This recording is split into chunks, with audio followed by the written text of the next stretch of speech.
At one point, even a firefighter got a sandwich and a soda.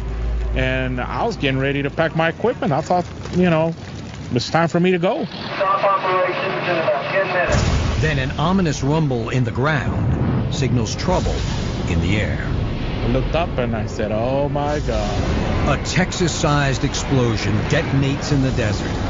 210,000 gallons of crude has erupted into an 1,800-degree fireball that has people running for their lives. It was like a nuclear bomb that went off. In my mind, I was fixed to be burned alive. David keeps his camera rolling, even as he runs for his life.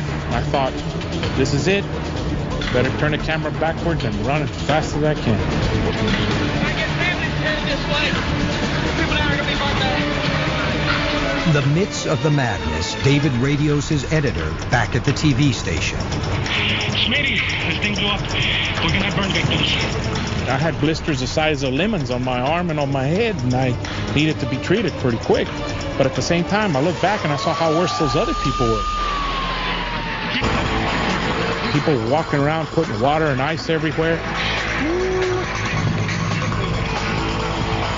What happened is called a boil-over explosion. Why it happened is a bit more complicated. Water is not your friend in a crude oil tank fire.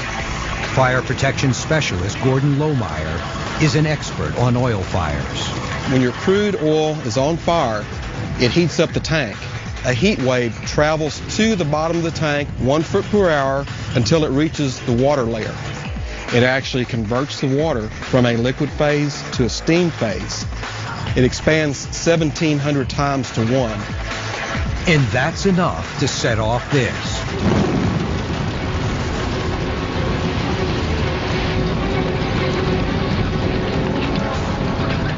Look closely and you can actually see the steam expanding into flames. Once the temperature reaches 212 degrees, it's only a matter of time before the steam ignites an explosion.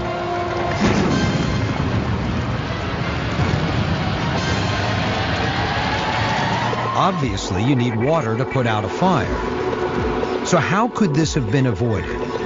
Every gallon of water that you put into that tank needs to be drained out. Most likely, this wouldn't have happened if a water release valve at the bottom of the tank had been fully opened.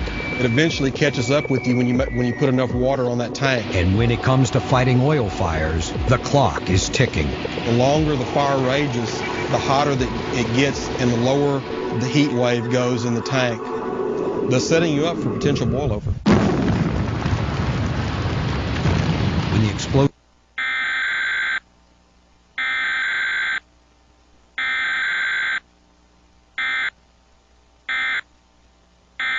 inferno, and many of the scars remain today,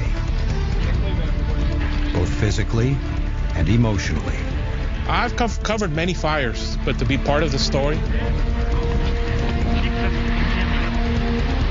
that was the first, and I don't ever want to go through that again.